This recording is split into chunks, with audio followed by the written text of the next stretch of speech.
Liminal spaces have come to prominence on the web in the last few years. That eerie space between spaces, the transitory zone from one place of meaning to another. Empty malls, stairwells, parking lots at 2 a.m. These places evoke a certain feeling of unease that is hard to replicate but easy to relate with. That's probably why the concept has become so popular in internet culture recently. Add on an intentional push from creators to make these places even creepier with the suggestion that something is lurking in that space, and we arrive at the ongoing trend of liminal horror. Now, there has been no shortage of content created to cater to those interested in the subject.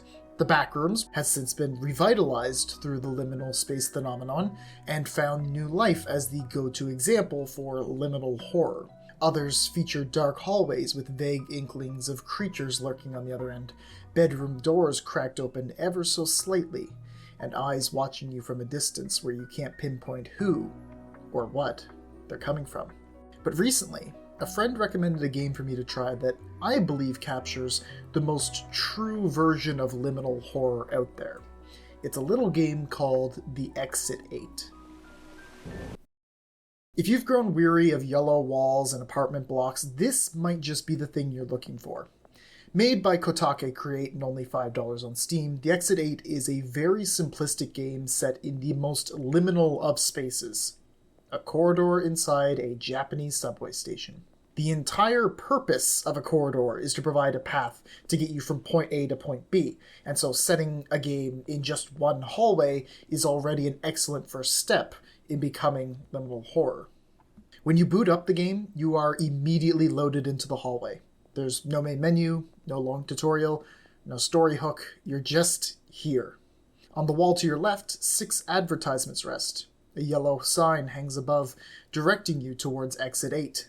A series of doors and vents sit on the other side, where a man with a briefcase and phone passes you by. Continuing down the corridor, you find a few more signs before taking a left turn. As you round the next corner, you find another yellow sign, this one with a 0 and an arrow pointing you onwards. Take another left, then a right, and you're back where you started.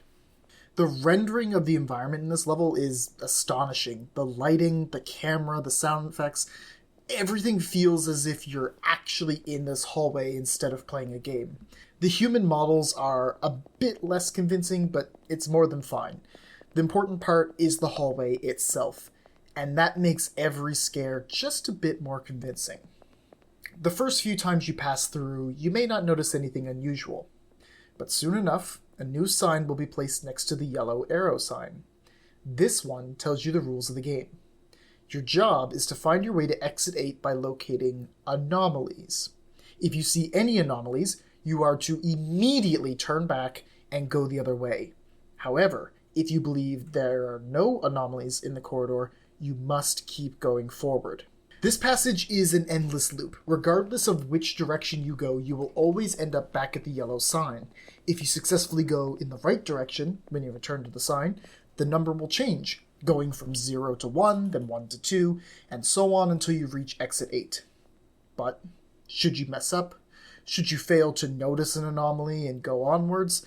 Or if you mistake something for an anomaly where there is none to be found, when you return to that yellow sign, your number will be reduced to 0, forcing you to begin the process all over again. So that probably brings us to the next question. What is considered an anomaly? Well, this game has a pretty sizable range of anomalies that can occur.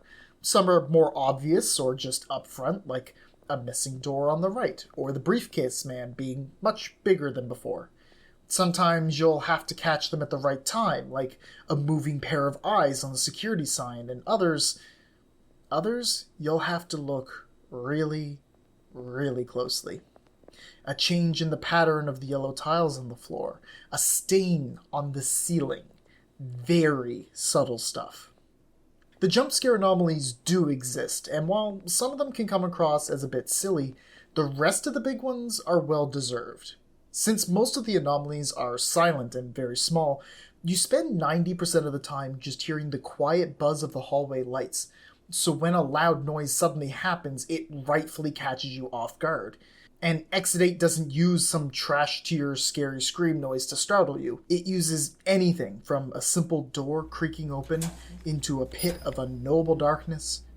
I'm good, thanks. No, I'm good. I'm good. Don't need it. I don't need it. To the completely strange and suspicious sound of running water. And just as you come to realize what that noise is, a massive river of blood-red water comes rushing around the corner, threatening to send you back to the start if you do not immediately turn and run. Or, you can have this occur.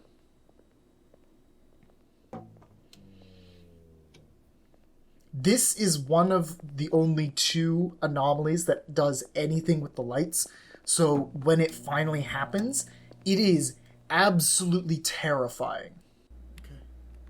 Okay. Oh, what? This ain't right. This ain't right. Oh, I don't like this. I do not like this. My heart just dropped. Oh, what the fuck?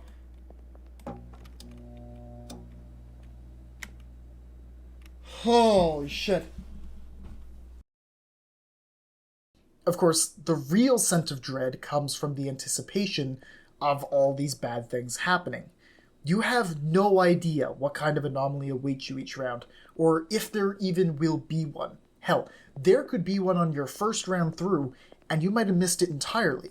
So when you search around desperately, spending 10 minutes sat in front of a single poster trying to discern any changes from the last time you came around, you begin to second guess.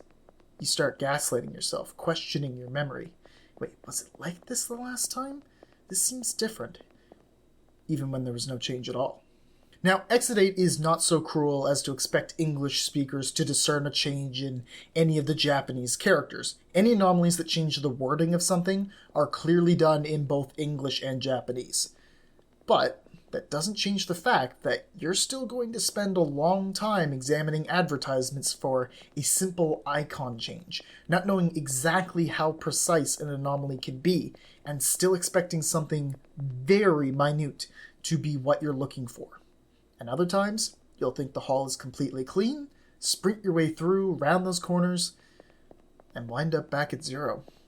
And this brings us to the reason I consider Exit 8 to be the truest representation of liminal horror.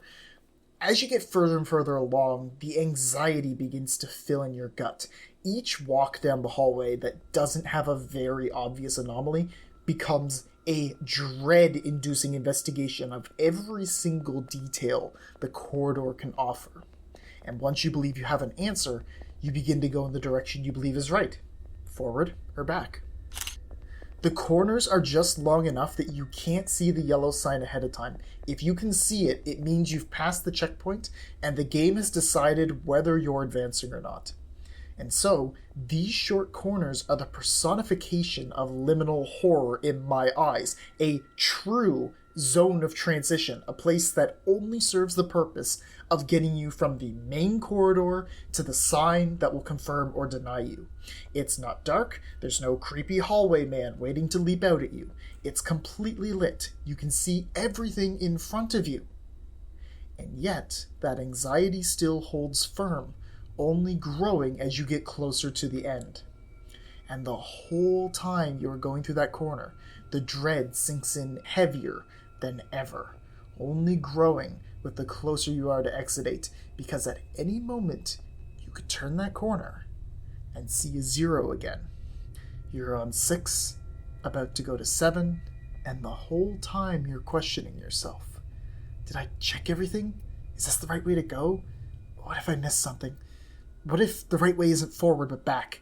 Was there 2 handles on that gray panel or 3? What about the briefcase man? I didn't pay too much attention to him this time. Maybe I should go check on him again. The self-doubt begins to choke any traces of rational and confident thought within your mind, burrowing its fingers into the throat of certainty and leaving you dangling over the edge. And you still have to finish turning that corner to find out if you were right or not. If you manage to keep your wits and spot out every anomaly, you'll eventually be taken to a set of stairs that ascend upwards, a sign stating that this is the exit 8 you've been looking for. Make sure it says 8 on it too. It'll try to trick you with a fake exit sometimes. Once you've beaten the game, there will be a credits roll before taking you back into the hallway.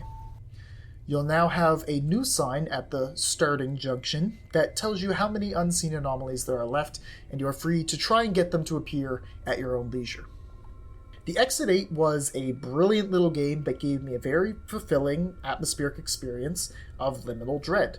It only took me about 90 minutes to beat, and while I don't feel that it has great replayability at the moment since you can just learn and memorize all of the anomalies with time, it is a great one-time experience and could gain a lot from getting updates with new anomalies.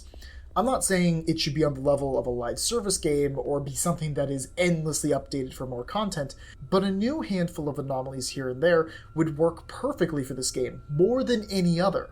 Because now, let's say there's a small update. There's 3 new anomalies for you to find.